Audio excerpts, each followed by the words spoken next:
Gadis itu melihat papan pesan di karton susu yang mencari orang.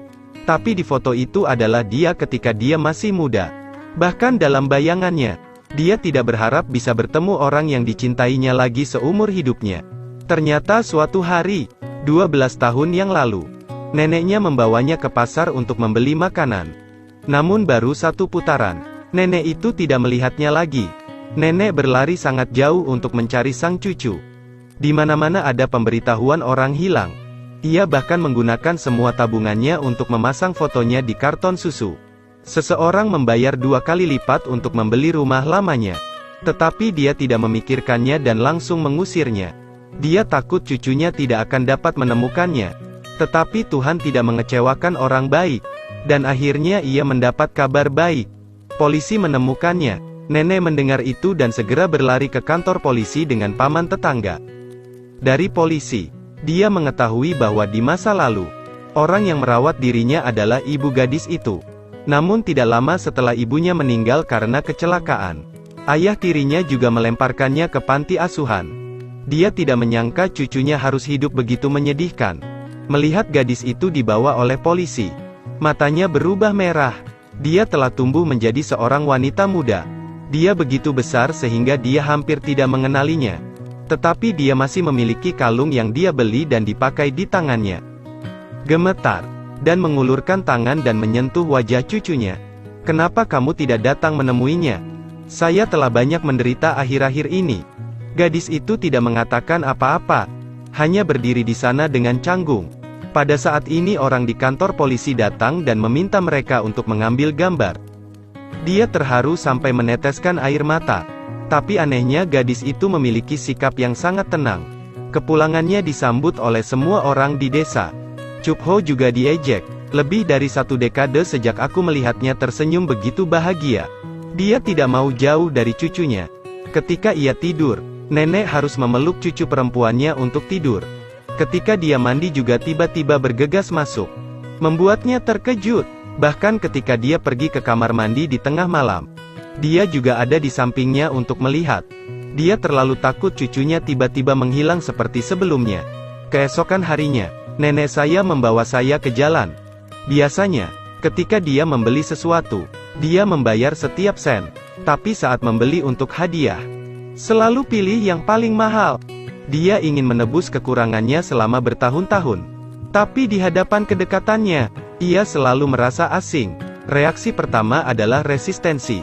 Dia mulai menghindari bersama neneknya. Seringkali sendirian berjalan ke pantai dan kemudian duduk di sana sepanjang hari. Ketika sekolah selesai, dia juga orang terakhir yang meninggalkan kelas. Tapi tidak peduli seberapa larut dia pulang, dia selalu di gerbangnya. Ketika saya makan terlalu sedikit, nenek akan mengambil sendok besar untuk memberinya makan. Makanan ini sepertinya terlalu banyak untuknya. Tapi di dalam hatinya dia merasa seperti keluarga. Dia mulai menerima cintanya, juga secara bertahap menerima kehidupan seorang gadis biasa. Ia menerima panggilan telepon. Penelepon itu adalah sekelompok preman yang dia kenal sebelumnya. Mereka menangkap temannya dan mengancamnya untuk memberinya sejumlah besar uang atau mereka akan membunuh temannya. Tidak ada pilihan selain mencuri buku tabungannya. Tetapi ketika dia sampai di mesin ATM, dia ragu-ragu. Ini semua uangnya, tidak mau mencuri. Jadi, ketika dia tidak memperhatikan, dia diam mengembalikan buku tabungannya. Tapi pemandangan itu sering terlihat. Dia mulai curiga. Jadi dia memperingatkannya untuk hati. Orang-orang merasa bahwa mereka telah hilang selama bertahun-tahun dan dimanjakan. Percakapan mereka baru saja didengar olehnya. Dia pergi ke pantai sendirian untuk duduk dan berpikir. Pada saat ini, nenek datang. Laut dan langit, mana yang lebih besar? Jawabannya adalah langit. Dia tiba-tiba terdiam dengan ekspresi sedih. Setelah beberapa lama, dia mengatakan kepadanya bahwa dia bersedia mendukung saya untuk menjalani kehidupan yang saya inginkan. Serahkan sisanya padanya. Melihat punggung nenek, kelemahan dari lubuk hatinya sepertinya telah hancur. Dia tidak lagi lari dari kedekatannya. Mulailah mengambil inisiatif untuk membawa jepit rambut neneknya. Aktif muncul di mana dia bisa dilihat. Dia khawatir neneknya akan terbakar sinar matahari dan dengan serius mengoleskan tabir surya padanya. Dia mencari nafkah dengan scuba diving. Karena ingin membantunya, dia berinisiatif memakaikan baju selam bersamanya ke laut. Nenek yang bersemangat memimpin perjalanan di bawah laut. Disinilah dia bekerja sepanjang hidupnya. Dan sekarang dia memegang tangan cucuku dan menuntunnya untuk berenang. Berenang melalui berbagai bentuk karang. Setelah hari itu, ia mulai belajar keras. Guru seni memiliki bakat melukis. Jadi dia berinisiatif mengajarinya. Pekerjaan pertama yang dia serahkan kepada guru mengejutkannya. Gambar itu adalah gambar neneknya.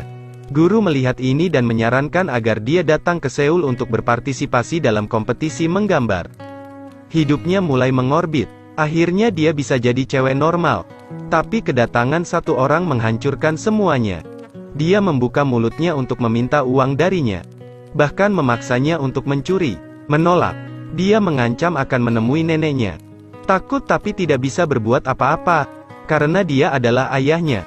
Ternyata sebenarnya, ayahnya sudah lama meninggal bersama ibunya dalam kecelakaan tahun itu. Dia adalah anak tiri dari ayah tirinya. Karena uang asuransi, dia memaksa putrinya untuk menjalani kehidupan palsu selama 12 tahun. Sang ayah yang hanya tahu judi. Tidak peduli dia bermain dengan anak-anak nakal itu. Suatu hari dia dan seorang paman tua pergi ke motel. Saat dia sedang mandi, dia diam-diam membuka pintu kamar. Setelah dia keluar dari kamar mandi, dia bersembunyi di kamar mandi. Kemudian dua pemuda bergegas masuk untuk memotretnya. Ini sebenarnya pemerasan. Dengan dua orang lainnya mencari nafkah dengan cara ini. Tapi paman hari itu sangat tidak kooperatif. Kedua pria itu langsung memukulnya dan melukainya dengan serius. Setelah itu terjadi, ia tidak sengaja melihat berita orang hilang di karton susu. Jadi saya ingin berpura-pura. Jadi saya bisa menjauh dari badai untuk sementara waktu. Tapi dia memperlakukanku dengan sangat baik sehingga dia tidak ingin memanjakan gadis itu lagi. Dia mencoba untuk menjalani kehidupan yang lebih baik. Tetapi nasib tidak menyerah dengan mudah. Saat diancam oleh ayahnya, saya tidak berani tidak setuju. Malam itu, dia menangis sepanjang malam. Tetapi dia masih mencuri buku tabungan neneknya dan memberikannya kepada ayahnya. Rasa bersalah menyiksanya terus-menerus. Tidak berani kembali menghadapinya. Jadi setelah lomba menggambar berakhir, tinggalkan surat permintaan maaf dan pergi. Di tengah jalan, dia ditemukan oleh dua orang berandalan. Mereka menyambar tasnya dan memukulinya. Nenek masih menemuinya di kantor polisi. Masih dengan ekspresi khawatir yang sama saat dia berlari untuk membawanya pergi. Polisi memberitahu neneknya bahwa itu tidak benar. Tetapi dia tidak percaya. Aku bilang aku akan pergi. Aku menatapnya. Tapi tetap menunduk. Katakan maaf. Harapan di matanya tiba-tiba hancur. Lalu di mana miliknya? Ternyata cucu yang selama ini ia cari sudah lama meninggal. Kepercayaan di hatinya begitu saja hancur. Dia sendirian di rumah. Tetapi dia masih menyajikan 2 cangkir nasi. Matanya saat dia melihat foto-foto di dinding. Seperti gadis kecil itu masih berbaring di sana memanggil neneknya. Ya, cucunya. Masuk untuk makan. Saat itulah guru seni datang ke rumah. Dalam kontes ia memenangkan hadiah. Guru membawanya. Dia tidak berani menerima. Tetapi guru tetap meninggalkan lukisan itu. Karena dia, anak itu mulai menggambar dunia dengan cahaya. Ketika dia membukanya untuk melihat, itu adalah lukisan dasar laut biru. Cahaya bersinar di atas air. Seorang wanita tua dengan 2 tangan memimpin 2 anak berenang menuju cahaya. Dia hanya melihat gambar itu. Air mata mengalir lagi. Di gambarnya ada juga dia. Saat ini dia memaafkan. Setelah dibebaskan, dia masih tidak berani pergi menemuinya. Dia menemukan pekerjaan di sebuah toko serba ada. Meskipun menghasilkan sedikit uang, tetapi uang itu jujur. Suatu hari paman datang untuk menemukannya. Bertanya apakah dia akan datang untuk menemukannya. Ternyata setelah dia pergi, masalah mentalnya mulai muncul. Dia mulai tidak mengingat orang-orang dan hal-hal di sekitarnya dengan jelas. Di mulutnya, dia selalu memanggil namanya. Setelah mendengarnya, dan segera pergi ke panti jompo tempat dia tinggal. Dindingnya dipenuhi foto-foto dirinya, tapi di lemari ada fotonya bersama neneknya. Aku tahu dia memaafkanku. Dia pergi ke pasar tempat neneknya hilang. Memotretnya dan bertanya kemana-mana. Akhirnya, Dari seorang penjaga toko yang tahu beberapa hari yang lalu dia masih muncul di dekat tempat ini. Cari sampai hari mulai gelap. Akhirnya menemukannya. Dia menangis dan berlari ke arahnya. Di mata wanita tua yang linglung itu, hanya ada kebingungan dan ketidakberdayaan. Dengan lembut menyentuh pipinya. Dia memanggilnya. Dia menderita penyakit Alzheimer. Ingatannya tidak lagi jelas. Terus mengatakan padanya untuk tidak pergi. Untuk tetap bersamanya. Sekali lagi kembali ke desa dengan identitasnya. Rumahnya lama tidak berpenghuni, sehingga sangat terbengkalai. Ketika tetangga membantu, rumah dan taman telah diperbaiki seperti baru. Membawanya kembali untuk tinggal di rumah. Dia merawatnya dengan penuh perhatian. Musim semi datang dan musim dingin datang. Di musim dingin dia suka salju dengan tangannya. Dan dengan nakal merusak lukisannya. Bermain dengan neneknya. Dia mengisi wajahnya dengan cat.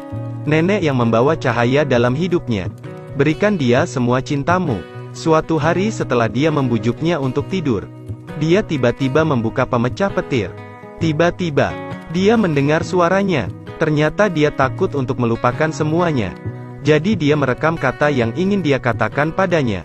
Ternyata pada hari dia bertanya padanya yang mana dari laut dan langit yang lebih luas.